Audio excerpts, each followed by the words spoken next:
यदि जल को मुट्ठी में कसकर बांधें, तो जल कैसे अपना मार्ग बनाकर निकल जाता है? इसी धारा की भांति यही अवस्था हमारे अपनों के साथ भी होती है। अधिकतर हम जिनसे प्रेम करते हैं, हम सदा उन्हें अपने समीप रखना चाहते हैं, स्वयं से दूर नहीं होने देना चाहते। चिंता करते हैं, भय खाते हैं कि कहीं उनके साथ या उनसे कुछ बुरा घटित ना हो जाए, और ऐसे में हमारे अपने ही हमसे दूर हो जाते हैं, ठीक मुट्ठी में बंधे जल की भांति। इसलिए जिनसे आप प्रेम करते हैं, उन्हें स्वतंत्र कर दीजिए, उनकी सोच को स्वतंत्र बनने दीजिए, उन्हें अपने मार्ग स्वयं ढूंढने दीजिए, क्योंकि आप सदा उनके साथ उन्हें मार्ग दिखाने के लिए नहीं रहने वाले। इसलिए अपनों के साथ अवश्य रहें, परंतु उन्हें बांधे नहीं। जन्म के पश्चात बालक जब पहली बार अपने नेत्र खोलता है, तो उसका मन उत्सुकता से भरा होता कि ये संसार क्या है, उसे क्या दिख रहा है। ये उसके जीवन का नया आरंभ होता है। परंतु जैसे हम धीरे धीरे बड़े होने लगते हैं, अनुभव अर्जित करते हैं, हमारे मन की उत्सुकता, हमारे जीवन का चाव होने लगता है।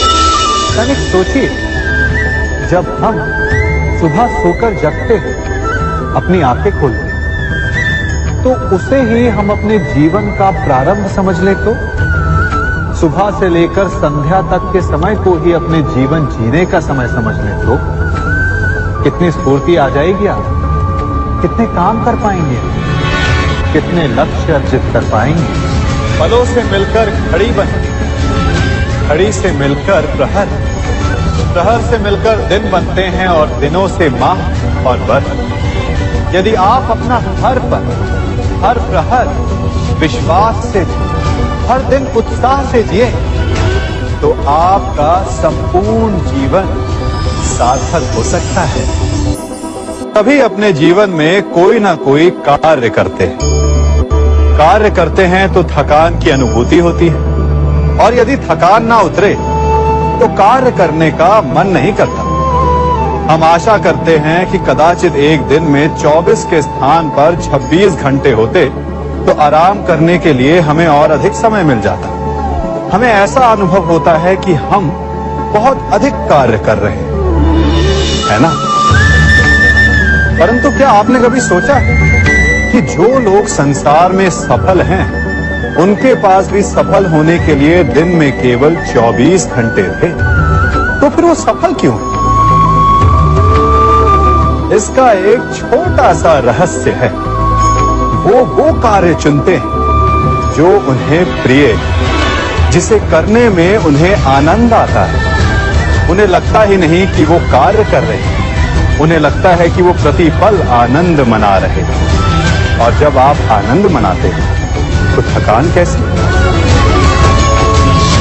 इसलिए यदि आप जीवन में कोई भी कार्य करें, तो वो आपके मन को भाना चाहिए, या जो कार्य आप कर रहे हैं उसे अपने मन को भा देने दो।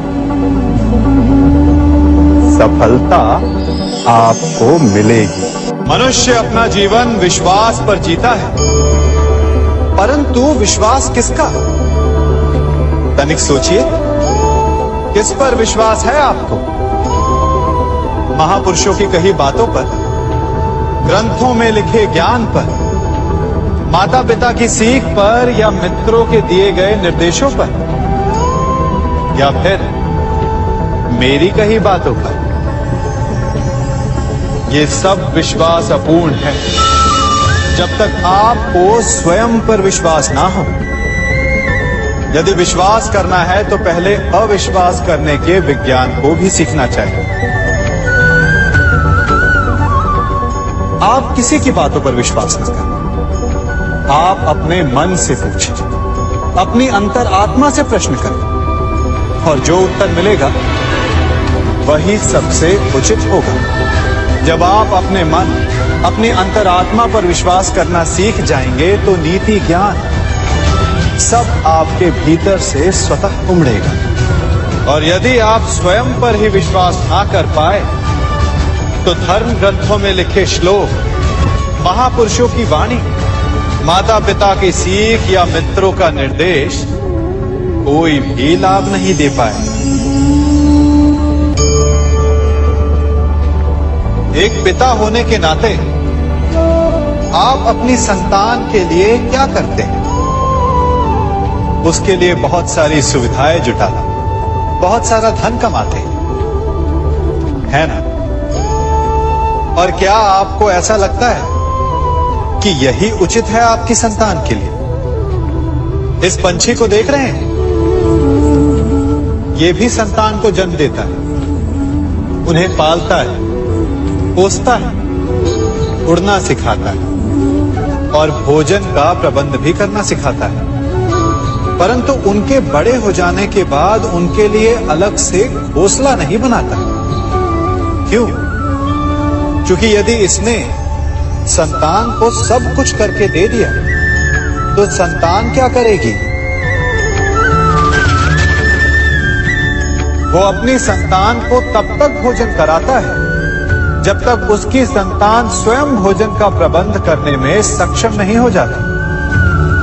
और उसका लाभ ये मिलता है कि उसी की भांति उसकी संतान आत्मनिर्भर बनती है। इसलिए अपनी संतान को उतनी ही सुविधाएं दें जितनी आवश्यक है। मोह को त्यागें। आपका उनसे मोह उन्हें कभी आत्मनिर्भर नहीं बनने देगा। अपनी संतान को कर्म करना सिखाइए। यदि आपकी संतान कर्म करना सीख गई तो वो धन स्वयं कमा लेगी। और यदि वो आलसी, अकर्मण्य बन बैठे तो आपके संचित धन का भी नाश कर देगी। कभी किसी के यहां अतिथि बनकर गए हो? क्या अपेक्षाएं होती हैं आपकी? कि आपका स्वागत हो, सम्मान हो, यही ना? अवश्य कि आपका सत्कार करने वाला मन से ऐसा कर रहा है या उसके मन में कोई खोट है। कहीं वो धूर्त तो नहीं? क्योंकि धूर्त का सत्कार भी विनाशकारी ही होता है। फिर से एक प्रश्न उठता है कि धूर्त को पहचाने कैसे? कभी सर्प को देखा है? उसके निकट जाओ तो फुफकारता है, दूर रहने की चेतावनी देता है। और यदि वही सर्प आपके निकट आकर नृत्य करने लगे तो विचित्र नहीं लगेगा आपको? लगेगा ना? उसी प्रकार किसी के स्वभाव में यही विचित्रता आना धूर्तता का लक्षण है। धूर्तता से आपको ठगने वालों का भी सबसे बड़ा लक्षण यही होता है कि वो आपसे अपने स्वभाव के विपरीत व्यवहार करते हैं। जो आपसे अधिक मीठी बातें करे और अत्यधिक विनय दिखाए तो उससे सावधान हो जाइए। क्योंकि मित्र दिखावा नहीं करते और अत्यधिक प्रेम का दिखावा करने वाले मित्र नहीं होते। अति विनयम धूर्तस्य लक्षणम।